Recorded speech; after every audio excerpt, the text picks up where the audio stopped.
Welcome everyone to the Art of Ideas with Sam Foote. Yeah, I'm back and better than ever. We are running a new setup, new camera. We're running through OBS for first, second time. I think I ran through OBS once with my old cell phone. Then all the streams you guys have seen up until now have all been done with my new cell phone, my new Samsung, and wireless. And it worked really well, but it was a little unreliable. You always get this little weird breakup at the beginning. It really drove me crazy. And yeah, I'm excited to get back and better than ever. Yeah, I'm super psyched. Trust me, I put a lot of time, effort, and resources into getting back online. So, took a little bit of break between the last time I was on here and now. And that was because I got a new job. Like, basically, literally right after my last video, like pretty much the next day. So, yeah. Now we're gonna play. We're gonna, I'm just checking to see if I can see my own stream up, which I cannot yet. And I do not. I'm just doing this to double check. Actually, the last video I did for you guys, you never got to see because it did not save the audio, so I deleted it. It was really unfortunate. It was a varnish video on the last piece, Prance was the title of the piece. Two horses. You'll see the videos on the channel. But yeah. And I'm super excited. Yeah, so I promised you guys last time that I was going to be doing a dark piece, and it's a huge chunk of what I actually do is really dark art. And I don't want to get too deep into it right now, but there's a reason why I do so many different genres of art. It's because they're all different shades and aspects of my own personality. It's like the dark half. Most of the time, I paint really bright, cheery, happy paintings. Finger paintings, brush paintings, oil paintings, acrylic paintings, watercolor paintings, whatever kind of paintings. Whatever medium I can get a hold of. And yeah, I'm just messing around right now. Since this is the first time I've streamed in a while, I'm just trying to make sure it's actually running. Usually I can see my own stream, but I don't know why I cannot right now. And just trying to make sure it's actually recording.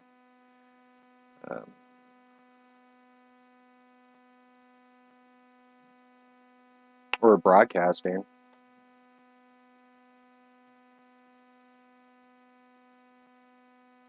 Yeah, I'm not really sure. I can't tell. Well, maybe I'll grab my cell phone and try that really quick. Bear with me a minute. It's always like when you lose half your audience. Not that there's a big line waiting to watch this or anything, but I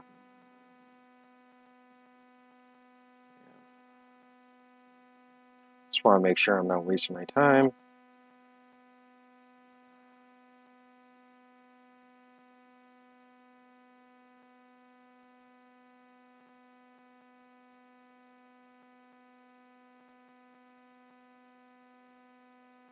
Yeah, I don't see anything on my phone either. Usually when I was streaming off of my phone, I could always tell, you know. Could always see my video live, but apparently not right now, strangely enough. I'm not sure why.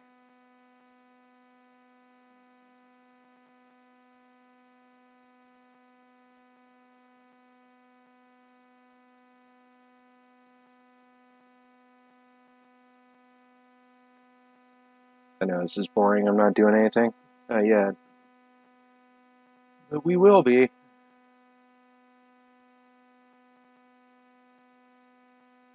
Well, we're supposedly 5 minutes into it and it's recording anyway, so if it records, great. If it doesn't, well, it's recording anyway. So this is either going to stream or it's not going to stream.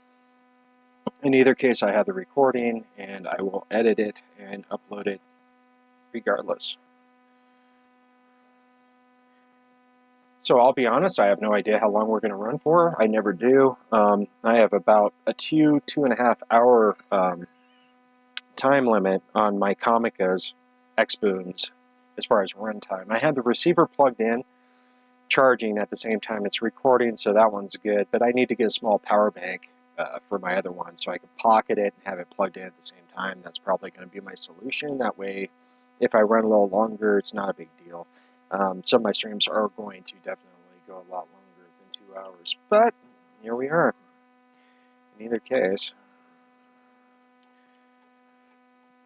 just rinsing out a brush and some odorless mineral spirits. If I ever say OMS or thinner, I mean the same thing. I just mean odorless mineral spirits. And in this case, I'll show you the brand. I just buy this stuff in my local art store, which ironically, this is Mona Lisa brand. I actually like their products. I like their linseed oil too. They make a boiled linseed oil. They took the boiled off the label for some reason in their last package update.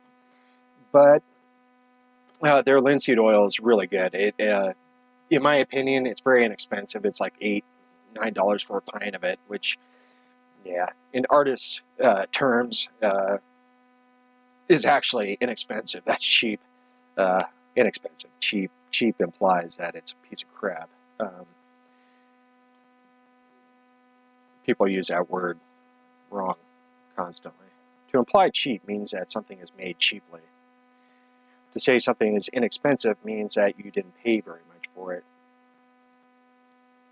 Nobody came here for a vocabulary lesson, and in fact, I'm fucking terrible at grammar. So, yeah. Well, it's time to play. I am so freaking excited. I have spent 3 days solid working on this thing. Now, with my job, I have a day job. I work dairy at O'Reilly's. O'Reilly's is a grocery store chain on the west coast of the United States. Kind of a higher end grocery food chain. I guess if you want to call it that, you might just categorize it as expensive. Yeah, priced the common man's shopping budget. Yeah, it's basically Whole Foods, if you know what a Whole Foods is. But Rayleigh's has been around, I think, a lot longer than Whole Foods. But yeah, that's what I do. I just I'm a dairy clerk, essentially. So glorified term for I stack shit all day. That's what I do, and I don't mind it. It's fine.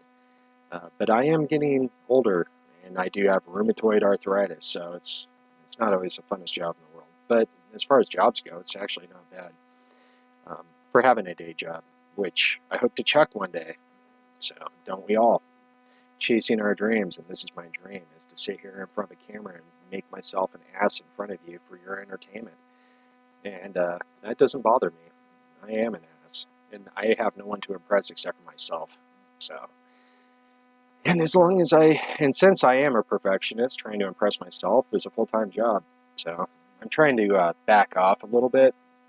Okay, so let me tell you a little bit on back off a little bit on being a perfectionist. So this piece in particular, let me tell you a little bit about it. This is an oil painting. I've been working on it since February of last year, to be honest. And that sounds crazy, but my paintings can take a lot longer than that. And they can go a lot quicker than that, much quicker than that. Even for a more detailed painting, it can go much faster than it's taken. The reason it's taken so long is because I'm kind of like, I don't know, I always like to delve into different ways of doing things every time I do anything. Every time I oil paint, I'm always trying something new. And it's a big part of the reason I'm so attached to my work. I've done probably a few hundred oil paintings in my time, sold probably half of them or more, and proud of that. A lot of smaller pieces, a lot of bigger pieces. But my style, my change is like everybody else in the world, always evolving. It's it is what it is. It is, you are that person that day, and you face that day with whatever personality and mood you woke up with. And that can be influenced from every direction. Most most directly internally in how you process your stimulus of your environment. But in my, but to be clear, whether somebody is being a fucking asshole to you that day or not can really shape your mood. And what you have to face that day, if you have to go to work or not, can really shape your mood. And work and assholes are generally greatly associated with each other. So my dark work is more my introspective, more soul searching side of my personality, whereas my more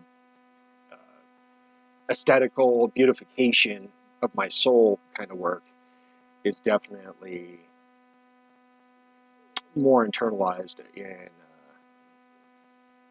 what I want to see, not what I'm generally faced with. So the dark work is generally pretty heady. It generally has kind of a point to it. It doesn't always start that way. Sometimes it's just cathartic. I'm just trying to channel the energy I have at that time. And sometimes my and the light works the same way. But funny story. If I'm having a really bad day, I tend to paint lighter paintings. I tend to paint prettier, brighter paintings because they pull me out of my depression, and or pull me out of my that bad mood. Depression is kind of a strong word for that. And my dark work is, like I said, more introspective, and I usually come at that when I'm more internalizing in terms of my place in the universe and how everybody else makes me feel about it, and how I feel about other people. It's kind of documentary, I suppose you could say, of how I feel about other people and how they treat each other and how they treat themselves and how they treat me and how I treat them. So I think my lighter work is more about nature, my place in nature, our place in nature, and how we all share nature. And my darker internal work is more about our nature, about not our external nature, the nature that we exist in, the big goldfish pond, the fishy tank, whatever that we all live in.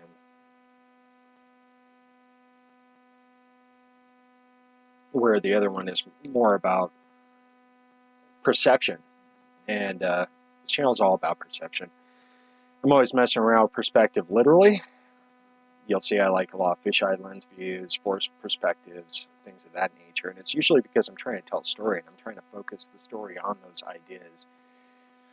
And the composition of those elements. And even in my lighter work, composition is pretty key. My dark and my light work might look radically different on the surface, but stylistically, they're actually pretty similar.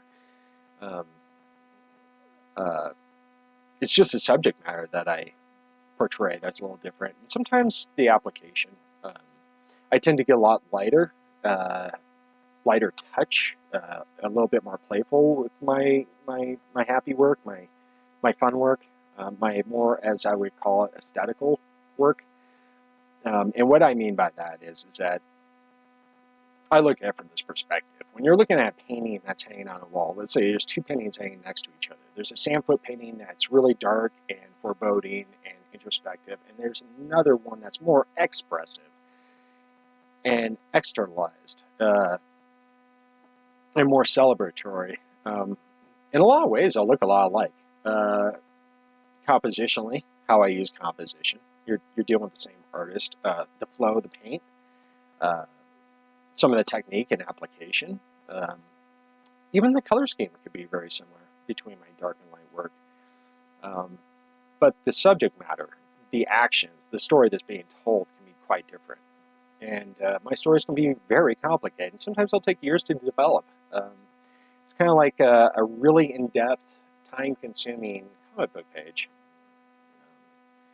And so this painting, let me tell you about it, is gone through dramatic change, radical change. This painting started off completely different. It actually started off as a commission piece for a friend of mine who was part of a biker club. And he wanted me to do his biker patch, if you want to know what that looks like. And I'll show you what this painting used to look like. It's gone through several different characters that were done in detail, and then I wiped out.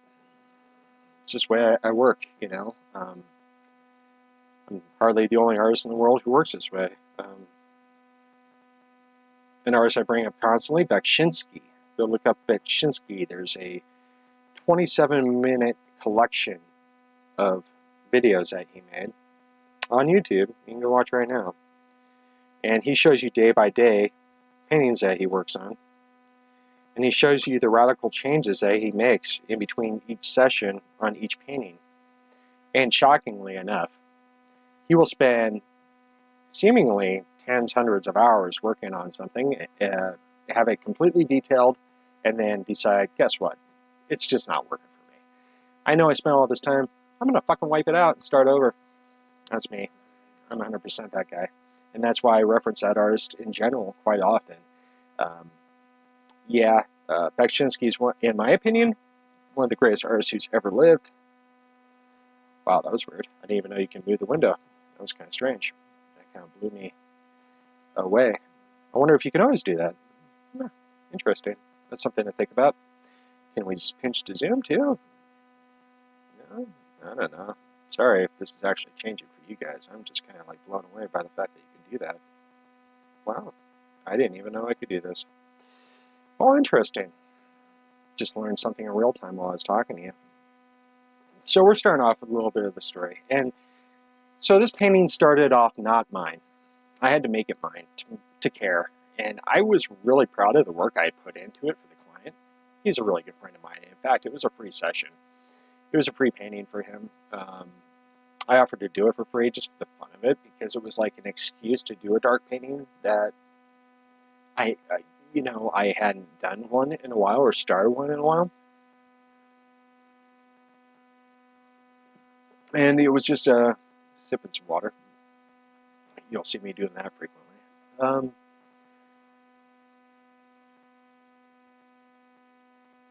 I love the painting, but I liked it almost too much, and it got a little too stiff. That was another thing that happens with a lot of my work, and it has been a constant problem of mine, is that I'll get way too stiff. I'll start getting into detail in some dark paintings, and the detail will be so insurmountably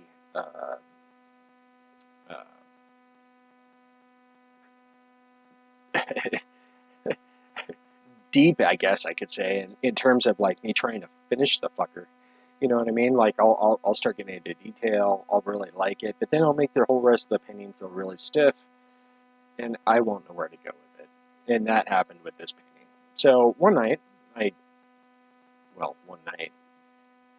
had a 3-day stringer. I was up for a few days. No, I wasn't on drugs or anything. I may have been drinking or something. I don't know. But I was up for a few days, and yes, alcohol is one of the worst drugs. Don't think I don't already know that. But yeah, I got frustrated with it, and I spent 3 days. In one session, I didn't sleep. I think I took a 2-hour nap in there. But I ended up staring at this painting for a really long time, and I was pretty happy with it, but I just felt frustrated by it, and I wanted that painting to be mine. So I fucking wrecked the motherfucker. And I actually have most of that on video, which I'll have to throw together for you guys. And this is the result. You know, we're about, I would say, 3/4 of the way done with the sucker. At least. And I'm not sure how much color I'm going to add to this. I've added a little bit of color, like hints of color in here. But this painting is like everything I do. It's an experiment. It's a thought experiment. Just as Einstein had his own thought experiments, my thought experiments happen in practice. And yeah, I'm really fucking happy with it. It's gotten to the point where now I'm incredibly incredibly proud. Um, but it has a long ways to go. I have made some radical changes actually in the last 3 days. I wiped out a main character that was right here. He will be coming back. I had this little figure of a dude, but he was out of proportion and he was misplaced and he was awkward. And think him out. It was actually the same character drawn in like 3 different times, and you could see the shadow of the before of where I had laid him in prior, and then wiped him out and redid it and redid it. And I'm gonna go back over this area a couple more times just to completely get rid of him, and then paint him back in.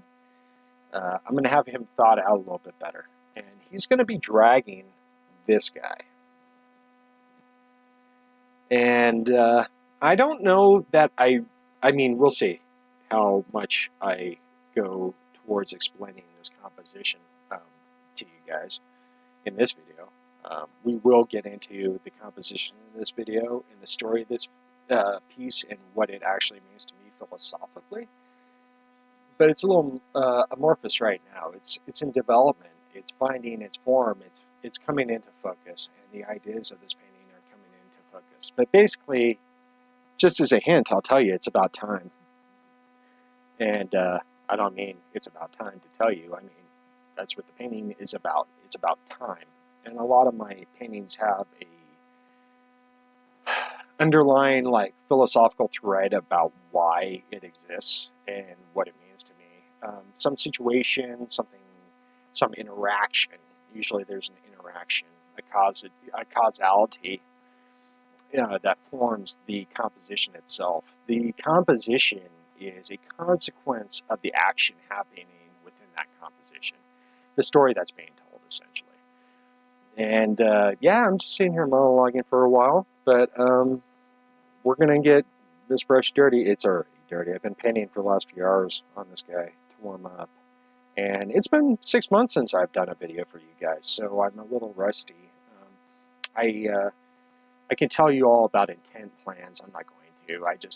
I've been really wanting to make videos. I've almost done it many times, but long story short, I just haven't been in the right headspace. I got a new job, which is an old job I actually went back to, and it was pretty difficult. Not going back to the job, but the job itself is pretty difficult. And I went through the holiday season. It was rougher than fucking hell. And I basically was mostly with the help of one overseeing manager who I'm quite fond of. The only help I really got running an entire department. But and I am just a clerk. I'm not the manager. The manager position was offered to me, but only for full-time pay, for full-time weeks. And I've worked really hard. I've worked a lot of jobs, construction. If I told you all about all my careers, nobody would believe me. I'm quite nomadic. I've wandered. And I probably couldn't tell you about everything I've done in life. I guess I could, but yeah, half of it would probably be illegal. And not in a bad way, just like tongue-in-cheek. Stupid, typical shit that you guys would probably already assume. But yeah, but everything from construction to machining to restaurant industry, a lot of years doing the restaurant industry. I know all about hard work and hard stress. Doing construction, roofing, building greenhouses, building swimming pools, paving decks, tiling. I already said roofing, but I'll say roofing again because fuck that job. Cooking for a living. Holy fuck. And I've done everything from authentic French cuisine, which is how I was traditionally trained from a very young age, by the way. And then went into Italian. Then I was a chef for a while, one of the biggest kitchens in Reno at the age of 25. Worked sushi, one of the most beautiful, exclusive sushi restaurants you could possibly imagine in the United States. I worked that for a while, and it's all been a learning experience. I ran a pizza company with for my buddy, not ran, but I was party to running a pizza company with my best friend and his father. And we did that for almost 4 years. And that took us to Burning Man every year. We did that every year. A lot of stories to tell about that. It's pretty interesting. But through it all, I've been an artist, hardcore. And if you can't tell. It's just a small example, one of hundreds, of my dedication to my craft, our craft. Anybody watching this who has an interest in art. If you're a critic, a fan of art, an aspiring artist, professional artist, we're all the fucking same. You know, it's all about just being human, experiencing your environment, reflecting it onto this. It's just a mirror of my experience of life. And yeah, I tell you, I'm a little nervous. I'm a little out of practice. I haven't really been making videos the last 6 months. This is just blindly doing it. But I spent the last couple of weeks gearing up and ready to rock the entire time. I've been dreaming and excited and just wanting to get right back into this. This is where I want to be, and this is where I'm going to be. And I'm going to do probably another 20 videos at random, and then I'll set a schedule, you know, so we can start getting some actual subs and viewers going, and some regular viewership. And I have a lot more to learn. Life is all about learning. You can never know it all, because every day there's something new to learn. You know, somebody came up with something new. OBS is bombless. You know, you could probably spend several thousand hours watching YouTube videos about learning OBS and not even learn half of it. You know, but for me, I'm simple. In terms of tech, I'm very simple. I appreciate technology. I appreciate all the opportunities it gives us. And yeah, this reflection off of this is giving me a little bit of pain. We'll figure it out. I set this up for you guys so you can see how I work, you know, so you can see the tone, shades, colors, hues, whatever of what I'm doing. But yeah, we're going to get real busy here for a little bit anyway. I know I'm sitting here just monologuing and talking and boring the fuck out of everyone, but I'm doing this for me. And that's how everything you do in life should start. Just do it for yourself. Or people you love, but same difference. It means the same thing to me. So, I've washed my brush like 20 times nervously while we're talking. And where do we begin? Where do we start? Most of this paint's wet. Most of the top is dry. I haven't messed around with this too much, but I don't think I'm going to be going into the top too much tonight. I'll probably be going into this area, but not anywhere from. And yes, in case anybody is wondering, this is a UFO. Okay, yeah. So I've got basically. It depends how you want to look at this. Hades, or the Grim Reaper, kind of a paraphrase idea of Cerebus, which is very nascent right now. It has a long ways to develop, but it's definitely roughed in. I actually really like it. I don't want to overly detail any of this. I want this to stay in shadow. Some of it will be leaping out of shadow. And in fact, I can see something I really want to do really quick. And this is how it begins. Yeah, we're going to get our brush wet.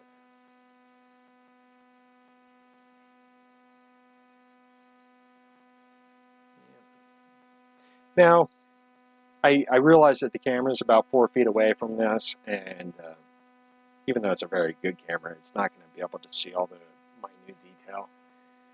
I'm doing this in 1080p 60. My laptop won't handle 4K. This camera is a 4K camera, and when I get a new laptop that can beef it up, and we can quadruple the resolution, we're going to quadruple the resolution, but I'm running on an HP Envy 360, X360, and it's a Ryzen 5 one, which is great. I love this laptop. I'm not complaining at all. It's fucking awesome. It was an impulse buy for me from Costco last year. I was working in a tattoo studio, and I wanted a toy, to keep me entertained when I was working in a tattoo studio. I was working as a management position. It was a studio that I had previously worked in as a apprentice. I did a 1.5 year apprenticeship there. I never actually did graduate. I was at the end of my apprenticeship, about ready to graduate, when I just took a different path. There's certain things I realized to my chagrin, which I'll tell you a couple of them. One, and this was like, it wasn't an excuse, it was just true. I don't think I could have ever made a living as a tattoo artist because of my physical disability with my rheumatoid arthritis. And it wasn't something that I really thought about too much when I was apprenticing. I had given up airbrushing previously for that reason, partially for that reason. It was really difficult for me to use an airbrush anymore, and I have, I don't know, like $1,200 worth of airbrushes in this drawer behind this piece.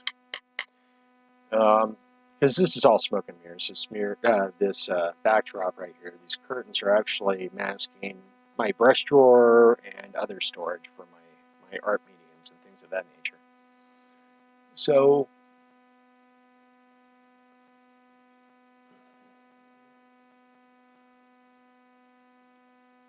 yeah, I had arthritis. I was trying to remember where I left that. ADD and all, you know. If you're an artist, you probably have ADD. You're probably chasing a lot of squirrels all the time. In your brain. I always am.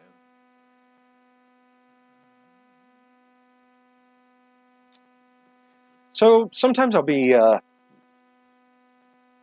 explaining what I'm doing. Other times I'll just be doing it, and I'll say a lot of the same things over and over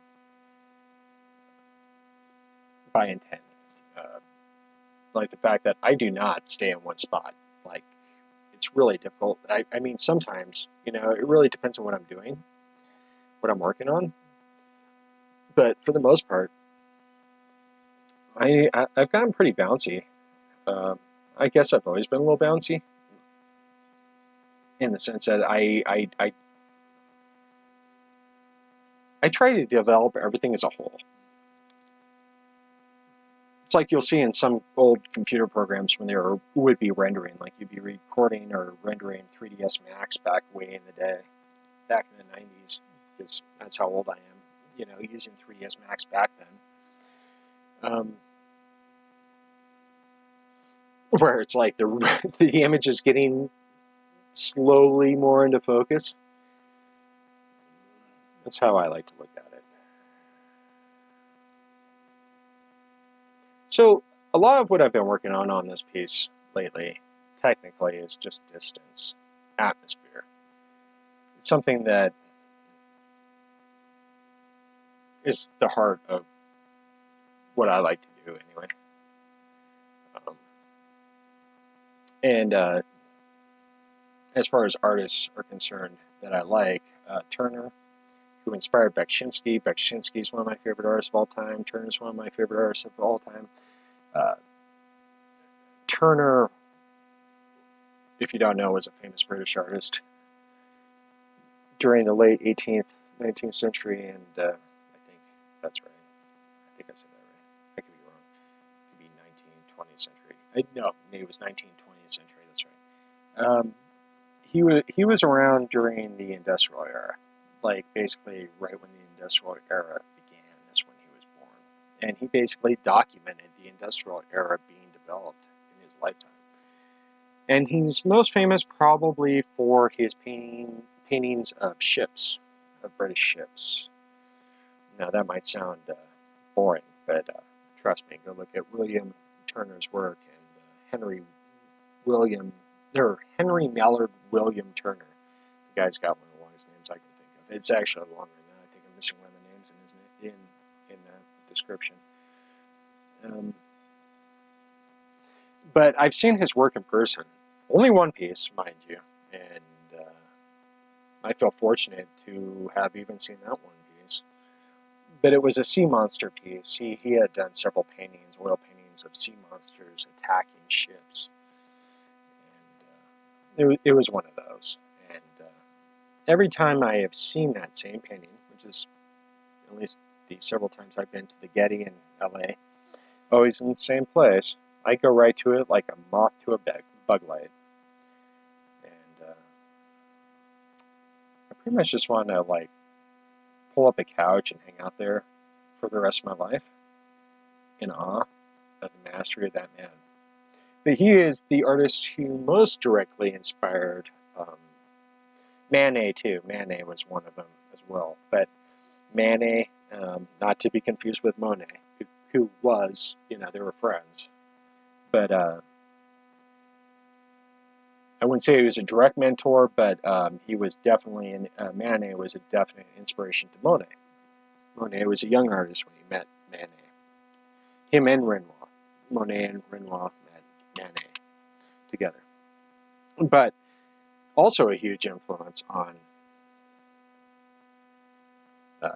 the Impressionists, Monet and Renoir, was Turner, the British artist Turner. And they made a pilgrimage from France to go see Turner's work one day.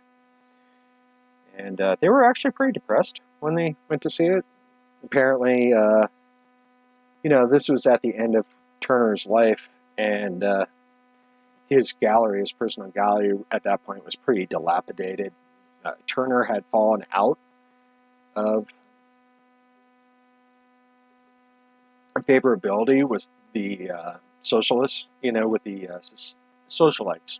I said that wrong. With the socialites of the period and the art critics of the time. But Monet and Renoir were extraordinarily impressed. And between the influences of Manet and Turner, they invented Impressionism, as far as I know. And this is just my loose understanding of that time period. And so, I don't know what my point in all that was. I think I lost my point. But inspiration begets inspiration. All artists inspire other artists. And, Turner had his influences. He was very influenced. I can't remember the name of the artists who influenced him, but they were well known. There's a lot of documentaries out there. Go look up Turner. I think Turner was one of the most inspiring working artists I've ever known, because he was a working artist. The Tate. I have a Turner documentary that talks about the Tate in London, and it has most of Turner's work. Most of the work that's publicly viewable of his is in the Tate. And I want to go see the Tate. They have most of his most famous paintings. And a lot of them are in storage, as I understand it. There's quite a bit in storage. They can't possibly show them all. The guy was a true inspiration. So in that time period, there's a couple things that they didn't have that gave them an advantage. And the lack of the internet, the lack of power, the lack of TV, the lack of distraction. They didn't have radio. They didn't have anything to distract them. All they had is sunlight and candlelight and lamplight. So when the sun was shining, if they were motivated at all to survive, they had to get busy. So Turner was out in the field fucking constantly. He was hiking through the moors of frickin' England every single day. I'm going to bounce around a lot. You're going to see me moving around a lot, talking a lot, endlessly, talking about art history, whatever. I'm just going to go get a drink. And again, I don't know how long this stream is going to be. I have some free, copyright-free music playing in the background, so you guys don't think I fell asleep on the job.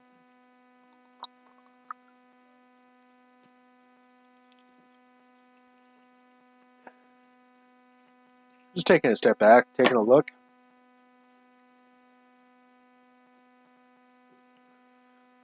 Taking some anti-nervousness medicine.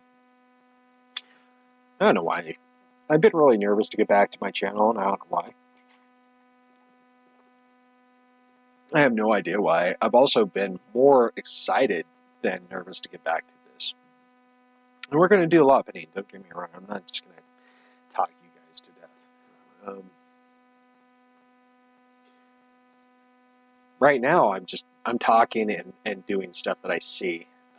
But I'll explain what I'm doing as I do it more here shortly.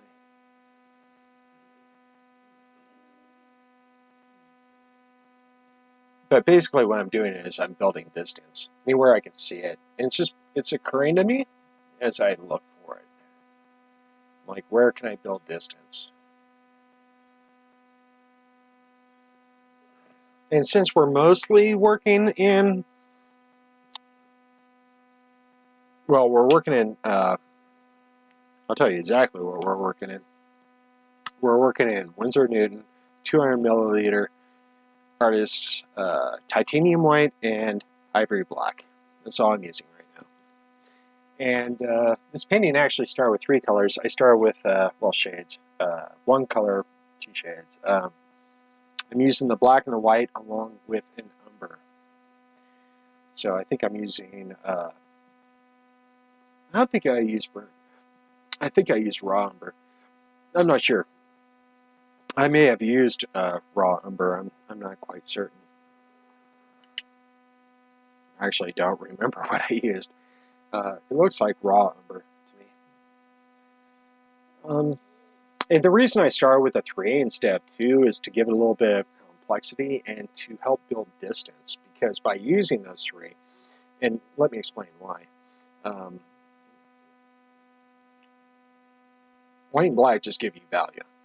But what adding the red, basically, the brown, is doing is giving you distance. So if you're just using the black and white, all you're going to have is a negative image. Or you're going to have a black and white image, rather, not a negative image. Not like a negative, but you're just going to get basically an underpainting view or a black and white view of that image. By adding the warmth, what you're doing is you're adding the idea of warm and cool. Because now you've taken something that was a conversation. This is the way I like to think about life. Is that if you have 2 people talking to each other, you have a conversation. You add a third person, you have a debate. Because you can't have 3 people talking at the same time. You can't really have 2 people talking at the same time. But you can have a conversation with 2 people. You can have a conversation with 3 people. But generally, if 2 people are having a conversation, there's a third person, that person is going to be the observer. And by adding the observer into your oil painting, what you're adding is a third dimension. You're adding depth. So by adding that warm, you just automatically made that black feel cool. So that all those grays, those pure grays, those grays mixed with just the titanium white and the gray are going to fall back into the distance. Or, you know, at least to the eye, psychologically. And yes, I vape, it's stupid. So you're building distance, and that's why I started this underpainting with 3. Now, I refined it down to 2. And I just let this part of the umber show through so far. And this is probably going to get covered over, by the way, for the most part. If I let any of this show through, it'll be very subtly. In fact, I'm just subtly, right now, actually painting into it. Slowly, very slowly encroaching on this warmer color and bringing it into the fold with these cooler colors. I probably won't obliterate it completely. And actually, I have a debate going in my mind right now as to how much color I'm actually going to add to this. It did start off with the idea of this being an underpainting, but I like it so much that I might just leave it this way. And now I do have color in this piece. It's just subtle.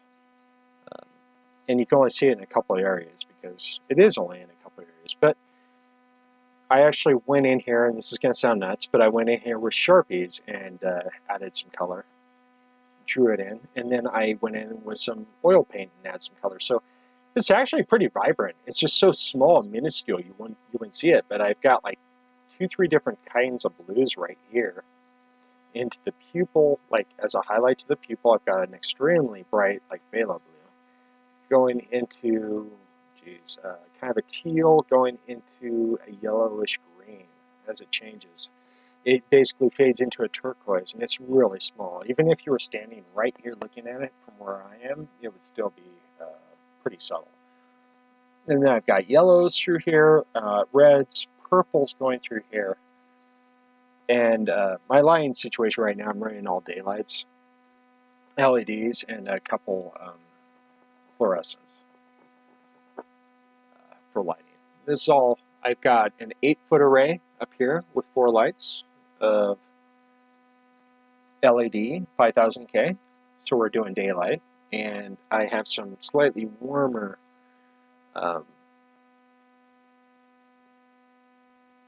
yes, gas filled fuckers right there for ancillary light.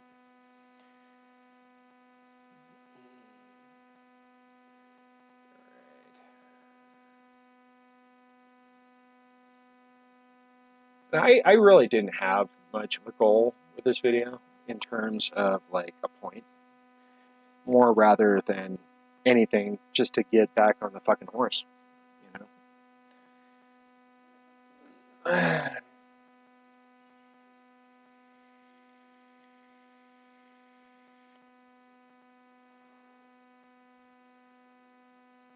I feel like I fell off and forgot to get back on, like I've been too scared to.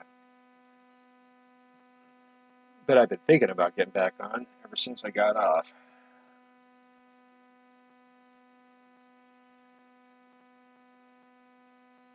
Some of these changes you will see easier than others. Some of them will be extremely subtle. I'm trying to scratch a piece of hair. It looks like a hair. It might be a brush stroke. That's bugging me.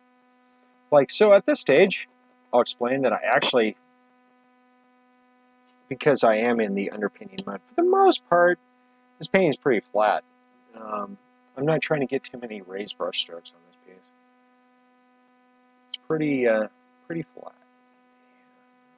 There's a couple of areas in the darks, ironically, that have some thicker paint, which you will hear me talk about a lot. Like, you should never do that. The only reason I did it is because I'm getting so much sink in on this piece right now.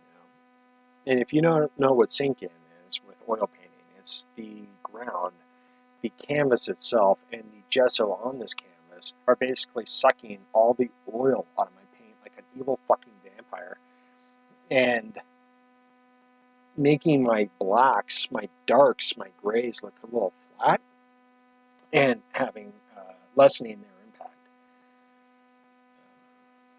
So I've been just building up layer by layer in frustration over and over and over and over and over and over and over and over and over again, trying to get my darks darker and my lights lighter.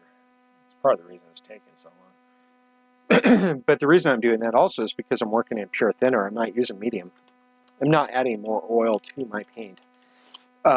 Paint is basically, as far as oil paint, if you look at it from a traditional, think about it this way. You're playing in mud.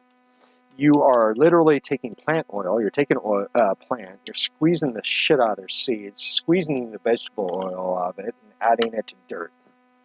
And that's it.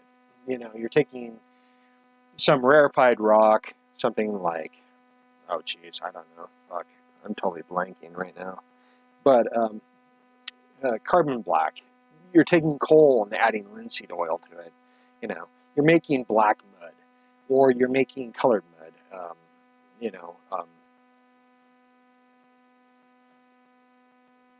Man, I'm totally drawing a blank. I know a lot of these too.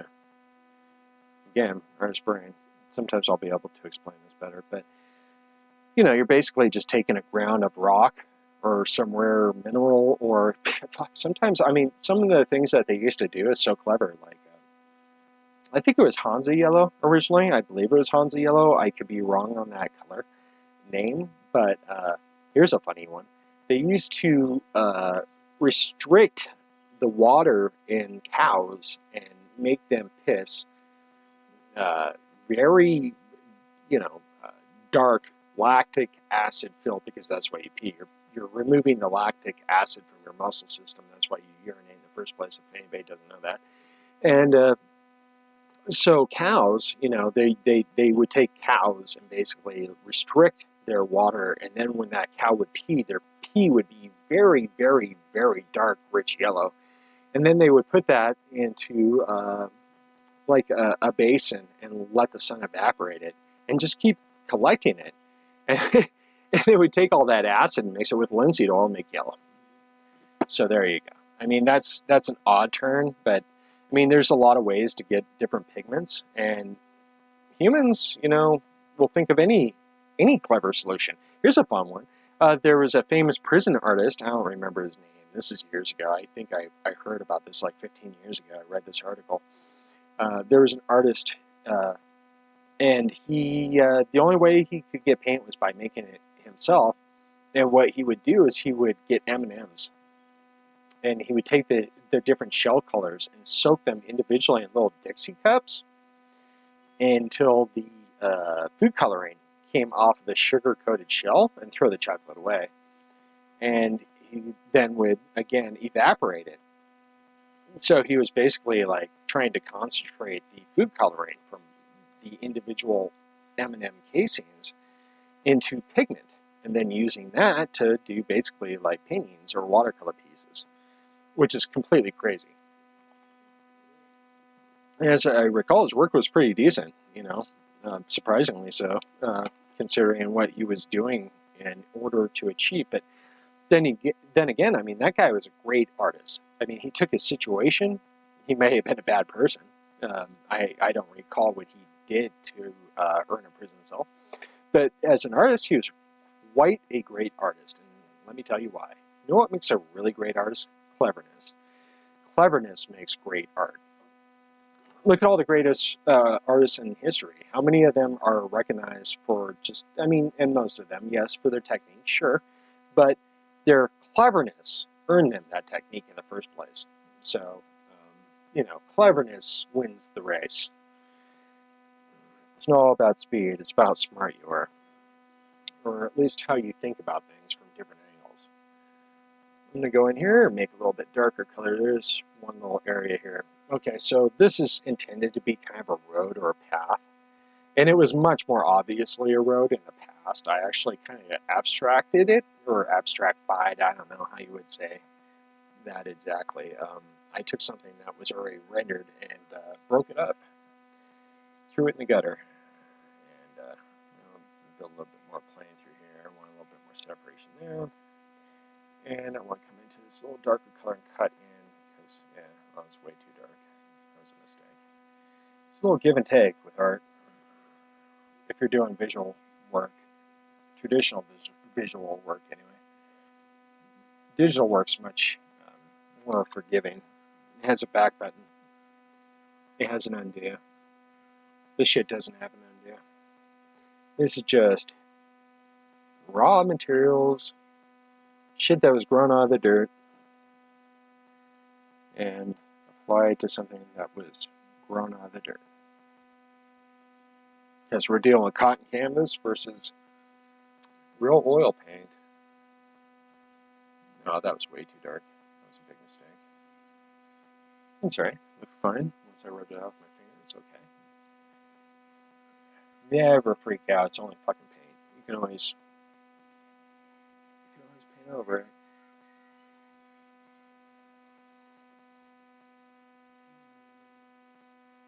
And it's a little frustrating right now for me trying to do this, only because I basically solved a lot of the issues I've seen over the last few days for this session. So I'm struggling a little bit for things to do. Not that there isn't a lot to do. There's a huge amount to do on this piece. It's just that over the last few days, tapped all the things I've been thinking about fixing in that period, for that period. Because further fixes, further refinement requires this thing to dry. Alright, a little radical here. So, one thing I will tell you with my strategy with this piece right now, and I haven't gotten into the composition in terms of explaining why it exists. We'll get to that. We'll explain why I formed it this way, and why those elements are there in the first place, and why these characters are being represented. But right now, essentially, I'm just trying to focus my light. My goal as an artist, aesthetically, is I'm trying to focus my light up here a little bit more.